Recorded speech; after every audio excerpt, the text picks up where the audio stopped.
네, 오늘 함께 하나님 말씀, 오늘 주신 하나님의 말씀은 요한복음 21장입니다. 21장 15절로 19절까지의 말씀을 우리 함께 한 목소리로 받들 텐데요. 다 같이 자리에서 일어나셔서 하나님의 말씀 받도록 하겠습니다. 요한복음 21장 신약성경 185쪽입니다. 15절로 19절까지의 말씀입니다. 우리 한 목소리로 함께 읽겠습니다. 그들이 조밥 먹은 후에 예수께서 시몬 베드로에게 이르시되 요한의 아들 시몬아 내가 이 사람들보다 나를 더 사랑하느냐 하시니 이르되 주님 그러하나이다. 내가 주님을 사랑하는 줄 주님께서 아시나이다. 이르시되 내 어린 양을 먹이라 하시고 또 두 번째 이르시되 요한의 아들 시몬아 내가 나를 사랑하느냐 하시니 이르되 주님 그러하나이다. 내가 주님을 사랑하는 줄 주님께서 아시나이다. 이르시되 내 양을 치라 하시고 세 번째 이르시되 요한의 아들 시몬아 내가 나를 사랑하느냐 하시니 주께서 세 번째 내가 나를 사랑하느냐 하심으로 베드로가 근심하여 이르되 주님 모든 것을 아시오매 내가 주님을 사랑하는 줄을 주님께서 아시나이다. 예수께서 이르시되 내 양을 먹이라.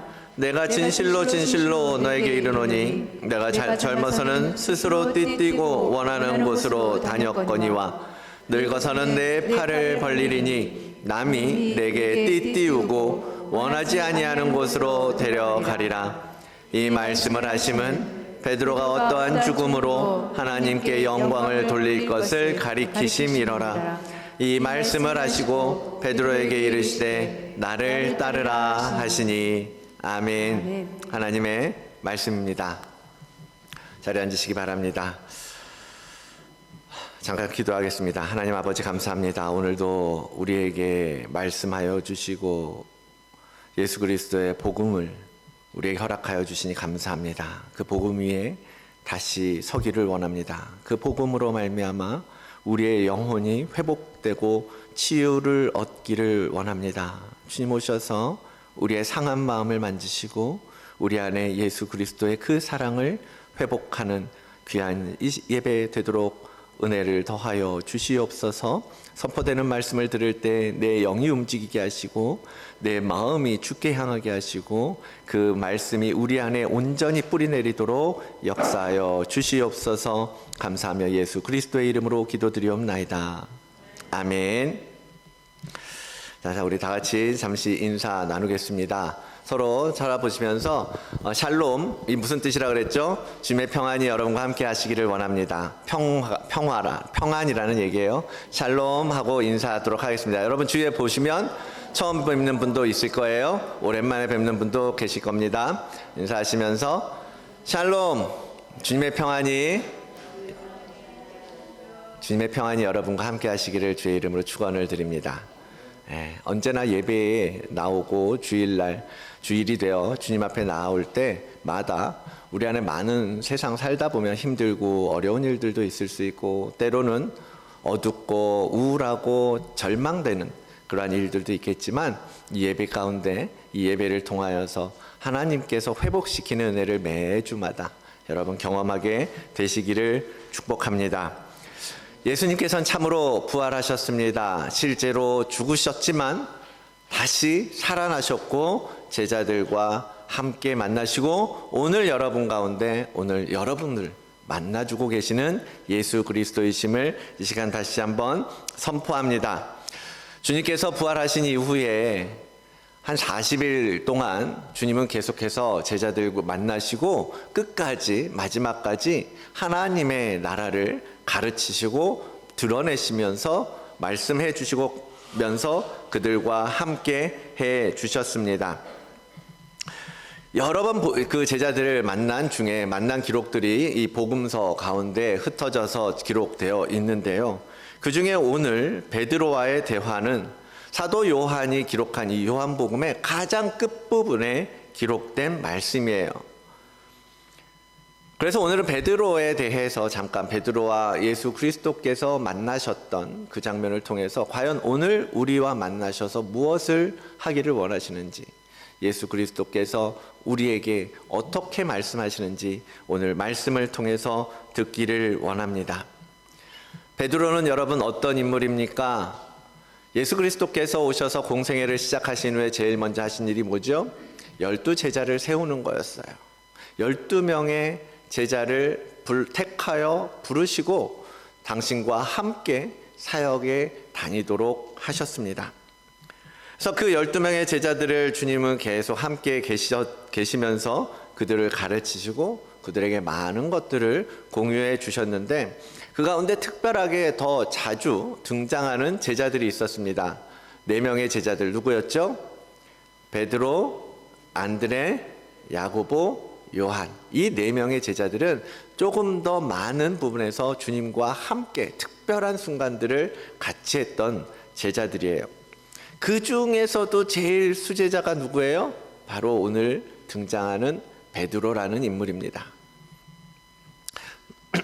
예수님께서 수제자라고 승인하신 것은 아닙니다. 수여장을 하신 것도 아니에요. 그렇지만 우리는 그가 예수 그리스도께서 가장 사랑하셨던 가장 많은 부분들을 공유하고 가르치셨던 수제자와 같은 인물이었다라는 것을 우리는 말씀을 통해서 볼 수가 있습니다.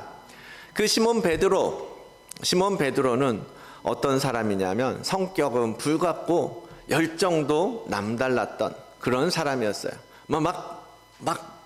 그 주체하지 못해서 막 그런 사람들 있잖아요. 그 열정, 그 에너지 그런 것들.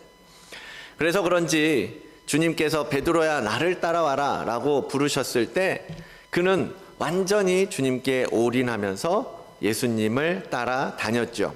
그는 원래 어부였습니다. 배도 있었고 많은 어구들도 있었고 그물도 있었어요. 그렇지만 주님께서 부르셨을 때 그리고 주님과의 하나의 어떤 터치가 이루어졌을 때 그는 그 모든 것들을 버려두고 주님만을 따랐던 거예요. 성격이 아주 화끈하죠. 그의 성질이 얼마나 불같았던지 예수님께서 잡혀가시던 밤 여러분 기억하시잖아요. 대제사장과 제사장들이 많은 종과 군사들을 이끌고 예수님을 잡으러 왔을 때 베드로가 어땠습니까? 성격이 불같아가지고요 먼저 나서서 마침 그의 칼이 있었던 거예요. 그 칼을 휘둘러서 그 제사장의 종 말고라고는 종의 귀가 떨어지는 잘려나가는 그러한 일들이 있을 정도로 그는 정말 물불 안 가리고 덤비는 그러한 제자였던 겁니다. 그런 베드로의 모습을 보면 이렇게 선생님을 딱 정해서 모시고 따르기로 작정하면 그는 정말 그 누구보다도 충성스럽게 절대로 선생님을 떠나지 않을 것처럼 보였잖아요. 그죠? 실제로 그는 그렇게 목숨을 다해서 마지막까지 제자의 길을 걸었습니다. 그런데 주님께서 십자가 사건을 앞두고 마지막 밤에 제자들이 모였어요. 마지막 유월절 만찬을 드실 때 주님께서 그때 뭐라고 그들에게 말씀하세요? 너희가 다 나를 버릴 것이다. 나를 떠날 것이다. 나를 배신할 것이다. 라고 주님은 말씀하고 계시는 거예요.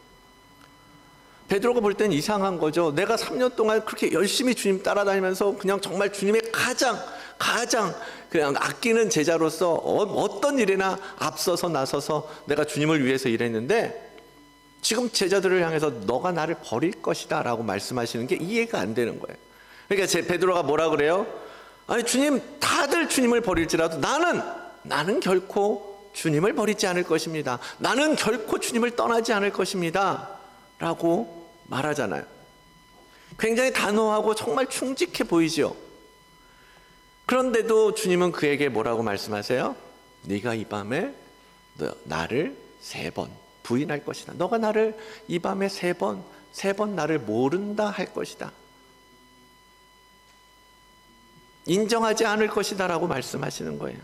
베드로 어이가 없었겠죠. 아니 도대체 왜 주님께서 저런 말씀을 하고 계시는지 이해가 안 됐을 겁니다. 그러니까 당연히 이런 반응이 나오는 거. 35절에 기록한 것처럼 내가 주와 함께 죽을지라도 나는 결코 주님을 버리지 않을 것입니다. 장담합니다. 내가 그런 사람 아닌 거 알잖아요, 주님. 내가 누구 함부로 배신하고 함부로 따라다니고 나 그런 사람 아니에요. 어떠한 환경이 있어도 내가 정말 당신이 불구덩이에 들어간다 할지라도 나는 같이 따라갈 겁니다 라고 베드로가 반응하고 있잖아요. 여러분, 근데 우리는 이 성경을 다 봐서 알잖아요. 그의 이 당당함이, 이 자신감이 어떻게 처참하게 부서지는지 여러분 알고 계시잖아요. 마태복음 26장에 가면 이제 실제로 마지막 74절 75절 뒷부분에 가면 실제로 베드로가 그 예수님이 잡혀가시는 그 현장 가운데 있으면서 그 예수님을 모른다라고 3번이나 부인하는 장면이 나와요. 마지막에는 저주하기까지 합니다. 저주하며 맹세하여 이르되 나는 절대로 그 사람을 모른다. 네가 잘못 알고 있는 거다. 난 그 사람하고 상관없다 라고 이야기하잖아요. 그 순간 실제로 닭이 우는 소리를 들으면서 베드로는 이제 실제로 현실을 자각하게 되죠. 내가 지금 무슨 일을 한 거지? 내가 지금 뭐라고 말한 거지? 내가 선생님에게 나는 절대로 죽더라도 주님을 따라가겠습니다라고 말했는데 내가 지금 뭐라고 이야기하고 있는 거지? 그제서야 주님의 말씀을 떠올리면서 그 마음이 얼마나 고통스러웠겠습니까?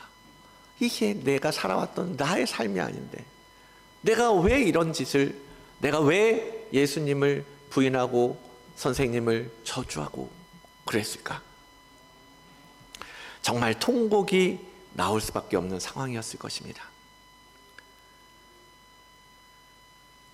이렇게 무기력하게 그냥 군사나 재판관 앞에서 그런 것도 아니에요. 그냥 여종이 지나가면서 당신도 예수님의 제자 아닙니까? 저 사람에 함께 있었지 않았습니까? 그 말에 아니 난 결코 그런 사람이 아니에요. 당신 잘못 본 거예요. 겨우 여종 앞에서, 지나가는 사람들 앞에서 예수님을 부인하고 있는 자신의 모습. 지금 그는 자신의 속 깊은 곳에 있는 자신의 실제 모습을 발견하게 되는 것입니다. 베드로는 정말 자신이 있었을 거예요. 그죠? 베드로는 정말 이게 거짓말하고 속이고 그래서 예수님에게 나는 절대 당신 버리지 않을 것입니다 라고 말한 게 아니라는 거 우리도 알잖아요. 그는 진짜로 예수님을 떠날 생각이 없었어요. 예수님을 지킬 생각이었어요. 예수님과 함께 죽더라도 같이 할 생각이었어요. 그런데 그게 착각이었던 거죠. 나는 할 수 있을 거라고 생각했던 거예요. 근데 아니라는 걸 인정하지 못했던 거죠. 정말 두려움이 밀려오는 순간 주님을 부인하고 저주하는 그러한 실패자, 배신자가 되고 말았던 겁니다. 그는 한순간에 그렇게 실패자로 전락했고 돌이킬 수 없는 절망 가운데 빠지고 말았습니다. 이 예수님을 부인했던 이 사건, 이것을 보면서 베드로의 중심에 아직도 자기의 자존심, 자기의 의지, 자기의 고집, 그런 것들이 아직도 그 중심에 있었다라는 것을 우리는 이 사건을 통해서 볼 수 있는 겁니다. 그 얼마나 주님과 3년을 따라다니면서 기적적인 일들도 얼마나 많이 봤어요. 예수님께서 가르쳐 주시는 그 모든 말씀과 기적과 치유와 그의 그의 주변에서 이루어지는 수많은 사람들의 변화와 그런 것들을 보면서 훈련받고 그랬던 인물 아닙니까? 그럼에도 불구하고 여전히 그는 아직도 자기의 의지로 신앙생활을 하고 있었던 건 거죠. 이런 베드로가 여러분 친숙하지 않으십니까? 저하고 너무 닮았죠? 여러분하고 너무 닮았죠? 우리 모두가 사실은 그러한 베드로처럼 연약하고 넘어지고 실수하고 실패할 수밖에 없는 존재들 아니겠습니까? 우리가 신앙의 길을 걸어가면서 우리가 예수님을 믿는다고 말하고 예수님 옆에 매주마다 예배하고 그래도 나도 그리스도인입니다, 교회 다닙니다라고 말하고 그렇게 그러한 신앙의 길을 걸어가면서도 오늘 베드로가 경험한 것과 같은 그러한 실패, 그러한 실수들을 얼마나 많이 경험하는지 모릅니다. 예수님을 오래 믿었다고 해서 실패하지 않는 거 아니에요. 그렇죠? 나이가 많다고 해서, 아니면 뭐 성경 통독을 여러 번 했다, 나는 뭐 하나님의 은혜를 너무너무 많이 경험했다, 내가 주님 앞에서 얼마나 회개의 눈물을 많이 흘리면서 주님의 은혜를 경험한지 모른다, 내가 결코 나는 주님을 주님을 버리지 않을 거야, 그런 믿음으로 살아가고 있는 많은 성도들이 그럼에도 불구하고 얼마나 많은 실패와 좌절을 경험하며 살고 계십니까? 아직도 내 의지대로, 내 고집대로 행하다가 망치는 일들을 얼마나 자주 경험하고 있습니까?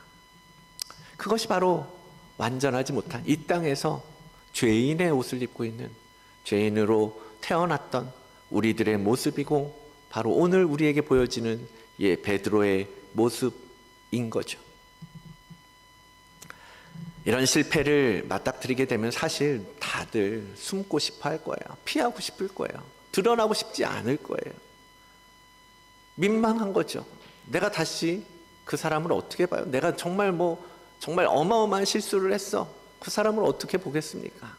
숨고 싶죠. 부딪히고 싶지 않죠.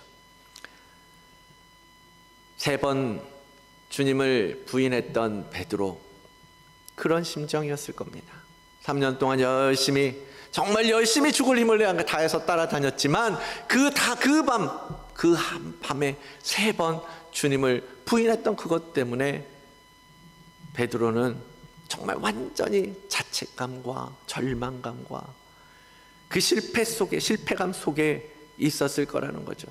3년 동안 그 주님 따라다니면서 얼마나 행복했어요. 와, 정말 대단한 선생님을 만난 거야. 그 선생님이 나를 만나주시고 나와 함께 해주시고, 우와, 가는 데마다 나를 데리고 가시고 너무너무 행복했어요. 그런데 이제 나는 실패자가 된 거예요. 다시 주님을 볼 면목이 없어진 거죠. 그러한 실패자인 베드로는 지금까지 배웠던 제자의 길을 이제 떠나기로 마음 먹습니다. 원래 자리로 돌아가겠다는 거죠. 이 본문 21장 앞절에 보니까요, 3절에 보니까 시몬이 어디로 가요? 다시 물고기를 잡으러 가노라. 다른 제자들도 그래? 그럼 나도 가야지 뭐. 이해가 잘 안 되죠. 여러분, 20장에 보면 예수님을 만나고 있어요. 부활하신 예수님이 제자들을 찾아왔어요. 그리고 그들과 함께 이야기하시고 손에 못 박힌 자국을 보여주면서 그들에게 말씀하셨단 말이에요. 근데 지금 왜 21장에 가서 다시 베드로는 그 예수님을 으로부터 돌아서서 다시 고기를 잡는 어부의 삶으로 돌아가려고 했을까? 무슨 마음이겠습니까? 면목이 없는 거죠. 난 다시 예수님을 볼 수가 없어. 민망해. 내가 그 예수님 앞에 무슨 체면으로 다시 서겠어. 부활하신 주님, 정말 주님 부활하셨네. 근데 나는 그 부활하신 주님과 함께할 자격이 없어 라고 생각했겠죠. 아마 그러한 절망감 때문에 그는 주님을 떠나 갈릴리 호수로 다시 돌아가고 말았지 않았을까요?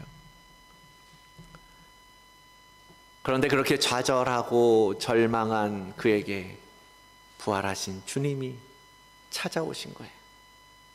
오늘 본문은 주님께서 그렇게 베드로와 만나주시는 장면이에요. 여러 제자들이 있었어요. 그렇지만 특별하게 주님은 베드로에게 초점을 맞추고 있는 겁니다. 네가 나를 사랑하느냐? 네가 나를 사랑하느냐? 주님께서 지금 베드로에게 야, 너 나를 사랑하는 거 맞냐? 너 근데 왜 그랬니? 야, 그렇게 네가 자신 있게 말하더니 그냥 냅다 도망치고 뭐 하는 짓이니? 지금 베드로를 따지고 그러기 위해서 지금 묻는 거예요? 아니죠. 왜 지금 베드로에게 묻고 계십니까?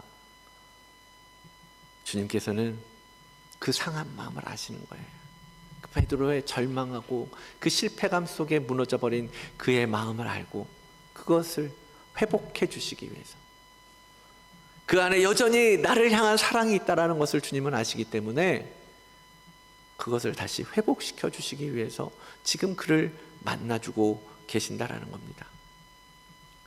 네가 나를 사랑하느냐?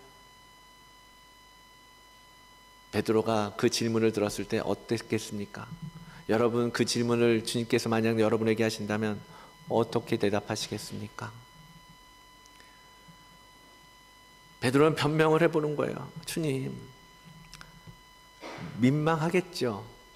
말하기도 참 부끄러웠을 거예요. 주님, 제가 그런 거 아시잖아요. 나 주님 사랑하는 거 아시잖아요. 근데 총칼 앞에서 내가 너무너무 두려웠나 봐요. 내가 그렇게 말하고도 내 말을 지킬 수 없었어요. 주님, 나의 그 연약함을 주님 아시잖아요. 그럼에도 불구하고 내가 주님 사랑했던 거 주님 아시잖아요. 그렇게 밑바닥까지 떨어진 베드로를 주님은 다시 일으켜 세워주기를 원하셨습니다. 3번을 반복해서 질문하시잖아요. 그렇죠? 오늘 본문에 보면 내가 나를 사랑하느냐? 주님 아시잖아요. 내가 너를 사랑하느냐? 주님 아시잖아요. 내가 나를 사랑하느냐? 주님 모든 것을 알고 계시지 않습니까? 내가 주님을 사랑하는 거 알고 계시잖아요. 왜 그렇게 3번이나 물어보고 있겠습니까? 많은 사람들이 그렇게 해석해요. 베드로가 3번 부인했던 것을 다시 3번 사랑한다고 고백할 수 있도록 하심으로써 그의 그 무너졌던, 그 정말 절망감 가운데 빠졌던 베드로의 마음을 일으켜 세워주시기 위해서 주님은 지금 베드로에게 3번 반복해서 같은 질문을 하고 계신다는 겁니다. 이제는 그 배신의 기억에서 일어나라고, 회복하라고, 떨쳐 일어나서 다시 나를 사랑하고 나를 따랐던, 나와 함께했던 나의 제자로서의 삶을 다시 붙잡으라고, 그리고 내 양을 먹이고 내 양을 치고 내 사랑을 전하는 사도가 되라고, 사람 낚는 어부가 되라고. 주님은 지금 그에게 오셔서 묻고 계신다라는 겁니다.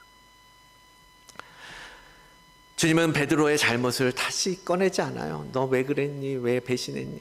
그냥 덮어주시는 거예요. 그냥 없었던 일처럼, 그냥 아무렇지 않았던 것처럼 그를 덮어주고 그 안에 다시 사랑의 불씨를 일으켜 세워주시는 겁니다. 사랑은 허다한 죄를 덮습니다. 맞습니까? 사랑은 모든 허다한 죄를 덮을 수 있는 능력이 있는 거예요. 그게 진정한 사랑입니다. 주님은 당신을 향한, 예수 그리스도를 향한 그 베드로 안에 있었던 그 사랑을 다시 회복시켜 주시기 위해서 그의 많은 배신의 죄를 덮어주고 계신 거예요. 그러면서 나도 여전히 너를 사랑한단다, 내가 너를 사랑한단다 라고 말씀하시는 거죠. 괜찮다, 너 실수한 거 나도 알아, 너가 그 연약함 가운데 있는 거 나도 알아, 어쩔 수 없었다는 거 나도 알아, 괜찮아, 내가 다시 너 앞에 있잖아, 내가 그 죽음을 깨트리고 너와 지금 함께 하고 있잖아, 너가 나 사랑했던 거, 너가 날 최고로 여겼던 거 다 알아. 걱정 말고 일어나. 그리고 나아가서 내 양을 먹이는 사명의 길로 가. 주님은 그렇게 베드로를 일으켜 세워주고 계신다라는 겁니다. 여러분, 이 대화를 보면서 저는 조용히 묵상하면서 상상해 보는 거예요. 여러분도 한번 상상해 보세요. 사실 그 바닷가였잖아요. 바닷가에서 많은 다른 제자들도 있었고, 파도가 치고 갈매기가 울고, 근데 그러한 상황 속에서 여러분 막 뭔가 내 가슴을 때리는 말이 들릴 때 뭐예요? 그 소음이 싹 사라져요. 노이즈 캔슬레이션 알죠? 요새 애들은 노이즈 캔슬레이션 기능이 있더라고요. 요새 헤드폰들은 노이즈 싹 하고 딱 주님의 그 음성만 딱 들리는 거예요. 내가 나를 사랑하느냐? 나도 너를 사랑한다. 나도 너를 사랑한다. 상상해 보는 거야. 그 조용한 침묵 속에서 주님과 나의 대화, 내게 찾아오셔서 내게 사랑한다고 말씀하시는 그 주님의 따스한 음성을 여러분 기억하시고 들으시기를 원합니다. 내 마음은 너무나 아팠죠. 상했죠. 많이 깨져버렸어요. 다시는 주님을 볼 수 없을 것 같아요. 여러분 성경에 보면 베드로가 마지막 3번째 부인을 하고 닭이 우는 장면에서 주님과 눈이 마주쳐요. 주님이 그 베드로하고 눈을 마주치는 장면이 있어요. 그 눈빛을 베드로가 어떻게 잊을 수 있겠습니까? 내가 3년 동안 따라다녔던 그 주님이 지금 잡혀가서 지금 고통당하시고 순환당하시고 있는 그 속에 있는 예수 그리스도의 눈빛을 내가 지금 그분을 부인하면서 바라보고 있단 말이에요. 그 눈을 내 가슴에 그 눈빛에서 느껴진 책망과 그런 것들을 어떻게 잊을 수 있겠습니까? 그런데 그 모든 것들을 다 녹이는 그 음성, 주님,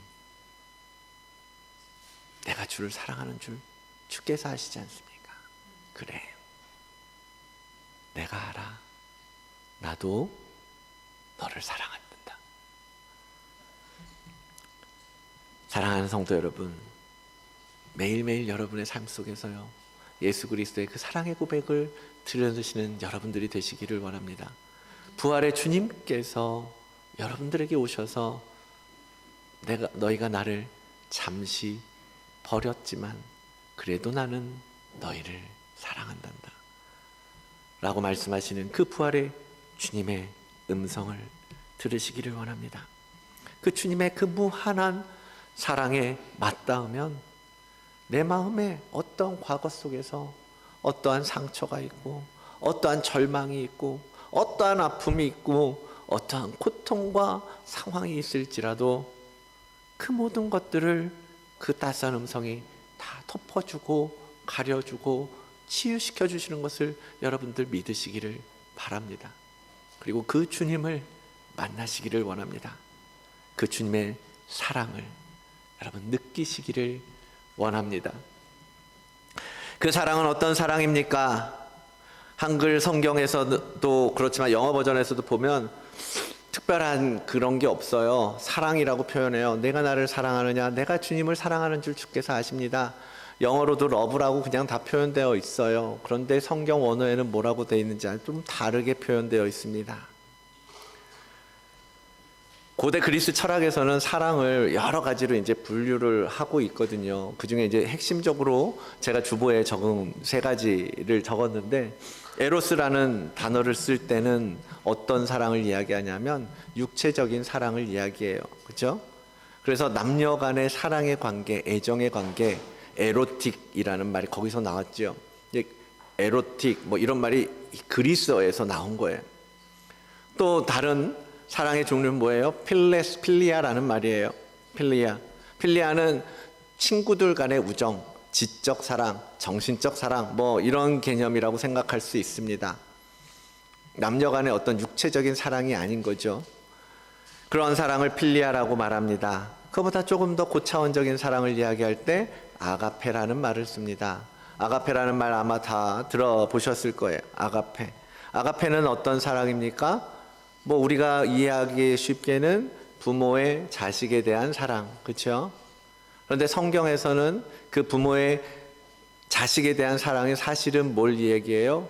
하나님의 우리를 향한 신적 사랑을 아가페라고 씁니다. 그래서 사도 바울의 서신서를 보면 대부분의 그가 말하는 사랑이라는 단어는 아가페예요. 아가페, 아가파오 이런 말이에요. 그러니까 바울이 이야기하는 것은 조건 없는 하나님의 그 무제한적인 사랑, 무조건적인 사랑, 정말 그 신적인 사랑, 아들을 내어주는 사랑, 그러한 사랑을 바울은 이야기하는 거거든요. 그럼 오늘 본문에서 사랑은 뭘 얘기하는 거냐? 그 중에서 어떤 개념의 사랑을 이야기하고 있는가? 주님의 질문을 보면요, 첫 번째, 두 번째 질문에서는 주님께서 아가파오라는 단어를 사용합니다. 주님께서 사용하셨는지는 모르죠. 적어도 사도 요한은 주님의 말씀을 전하면서 아가파오라는 단어를 써요. 아가페의 동사형입니다. 아가페는 사랑, 그 신적인 사랑, 무조건적인 사랑이라는 명사형이라면 아가파오는 동사 형태의 단어예요. 아가파오로 주님께서 물어보셔요. 네가 나를 아가페로 사랑하느냐라고 베드로에게 물어보고 계시는 거예요. 첫 번째, 두 번째 질문. 그런데 베드로의 답을 보면 베드로는 주님, 내가 주님을 사랑하는 줄 아시지 않습니까는 아가페로 답하지 못해요. 필리아로 답합니다. 필레오로 답합니다. 선생님께서 아가페라는 사랑을 이야기하고 계시는데 베드로는 아가페로 말할 수가 없었던 거예요. 왜? 내가 그렇지 않았다라는 자신이 너무나 잘 알거든요. 그러나 내가 필레아 정도는 주님, 내가 그래도 필레아만큼은 주님을 사랑하고 있지 않겠습니까? 라고 대답하는 거예요. 그래서 세 번째로 주님께서 지금 물어보실 때는 그래서 필레아로 물어봅니다. 아가페로 물어보지 않아요. 세 번째는 내가 나를 사랑하느냐? 필레아로 말합니다. 그리고서 그제서야 베드로도 필레아로 다시 답하면서 네, 주님 모든 것을 알고 계시지 않습니까? 헬라 성경을 보면 베드로는 계속해서 필레아의 수준의 사랑에 머물러 있는 것을 볼 수 있어요.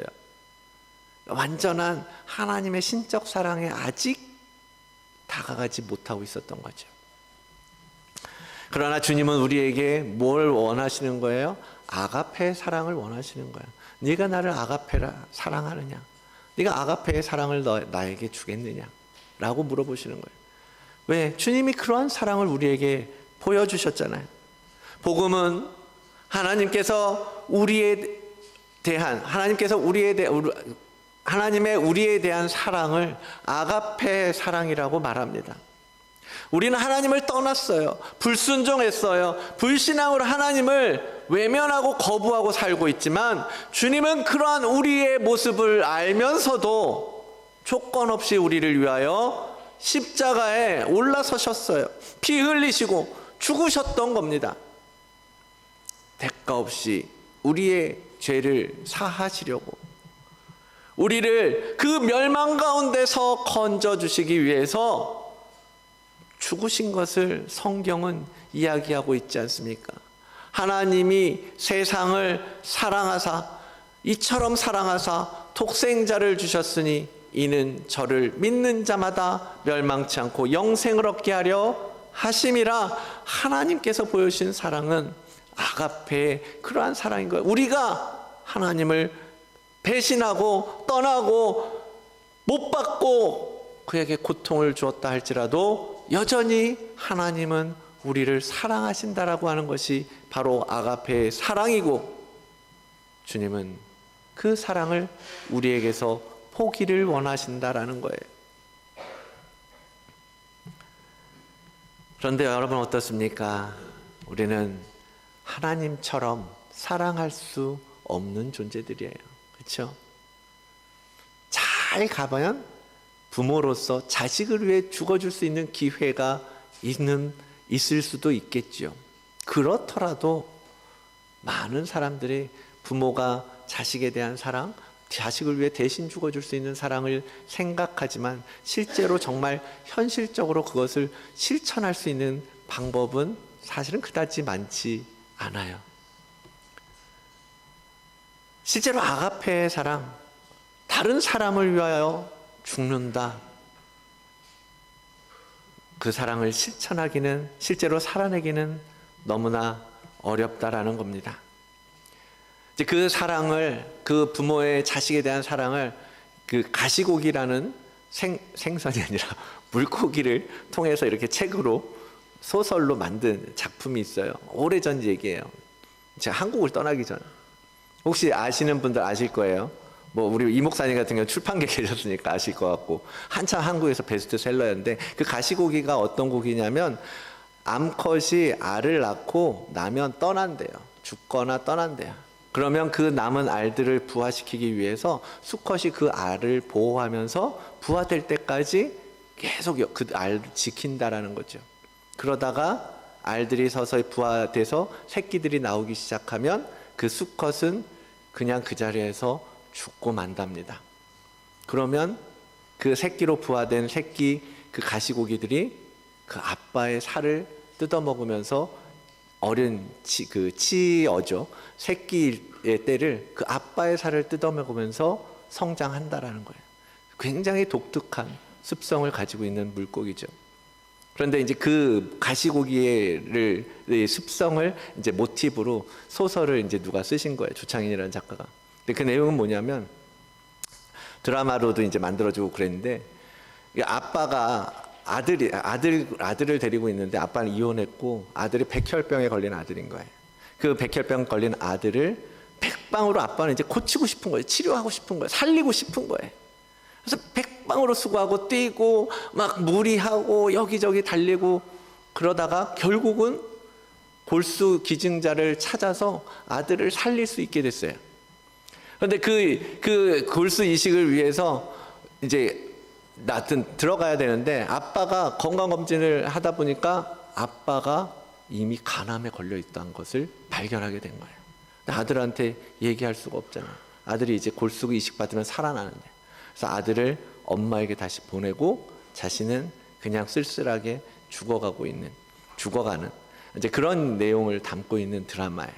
제가 혼자 있을 때 지민이를 이렇게 방에 재워놓고 밤에 이제 혼자 보는데 펑펑 울면서 봤던 기억이 납니다. 어쩌면 저의 눈물샘은 그때 터졌는지도 모르겠어요. 아빠가 아이를 위해서 정말, 그러다 결국은 자신은 생명을 다한 거죠. 그게 부모의 자식에 대한 사랑이잖아요. 그죠? 여러분도 다 그러한 사랑으로 자녀들을 키우셨고, 우리 청년들은 그러한 사랑을 받으면서 살았다라는 거 인정하시죠? 그리고 여러분들도 이제 여러분의 후대를 위해서 그러한 사랑으로 나아가야 되겠죠. 그러나 그럼에도 불구하고 부모의 자식에 대한 사랑이 정말 위대한 것처럼 보이긴 하지만, 그럼에도 불구하고 사실은 하나님의 우리를 향한 온전한 아가페의 사랑에는 많이 못 미치는 것이 사실입니다. 다만 우리는 그 부모의 자식에 대한 사랑을 통해서 하나님의 마음이 뭔지, 하나님께서 아버지가 되시고 우리를 아들로 삼으셔서 과연 어떠한 사랑을 보여주시고 우리를 어떻게 사랑하시는지, 우리는 그 자녀와 부모의 사랑의 관계를 통해서 조금 맛볼 수 있을 뿐인 거죠.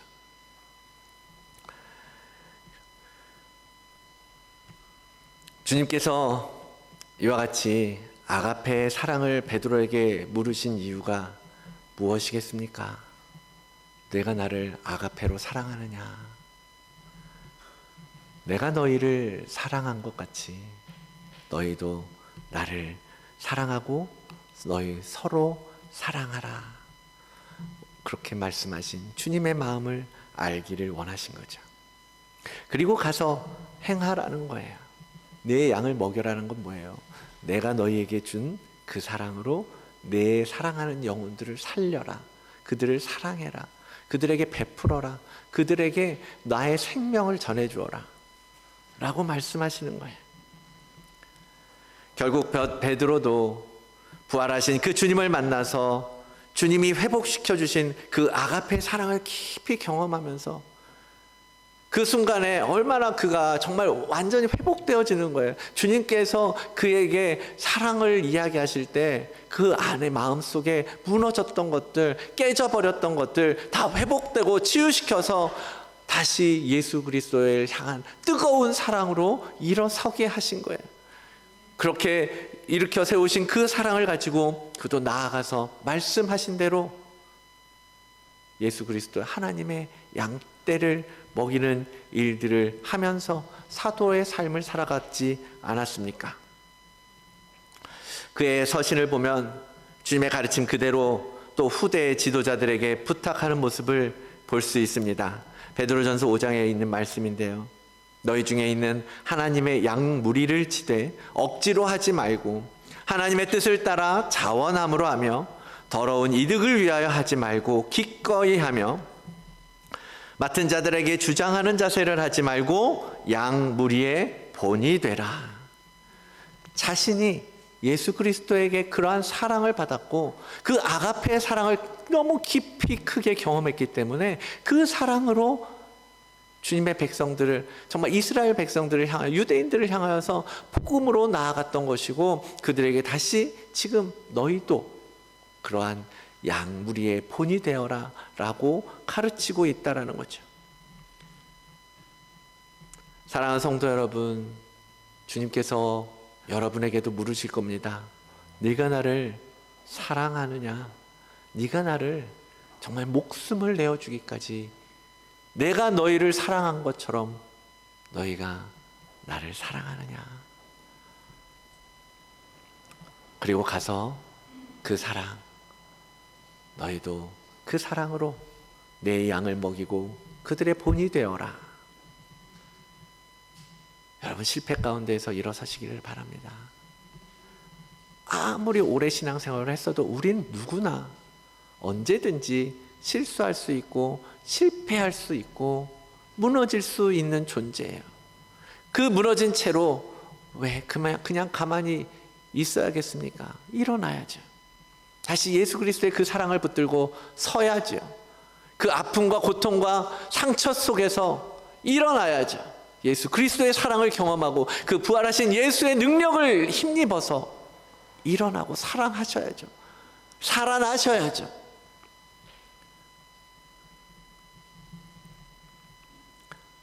부활하신 주님을 만나고도 과연 옛날처럼 살아도 괜찮겠습니까? 아니죠. 이젠 그 부활하신 주님께서 가르쳐주신 그 사랑으로 세상을 사랑해야 하지 않겠습니까? 그 주님이 주신 생명으로 우리도 주님께서 사랑하는 그 한 영혼을 향하여서 기도하고 그에게 말씀을 증거해주고 예수 그리스도의 사랑을 보여주고 그 사랑을 나누고 실천하고 살아야 되지 않겠습니까? 부활하신 주님을 믿는다라고 말하면서 어떻게 과거와 똑같은 모습으로 살아가려고 하시겠습니까?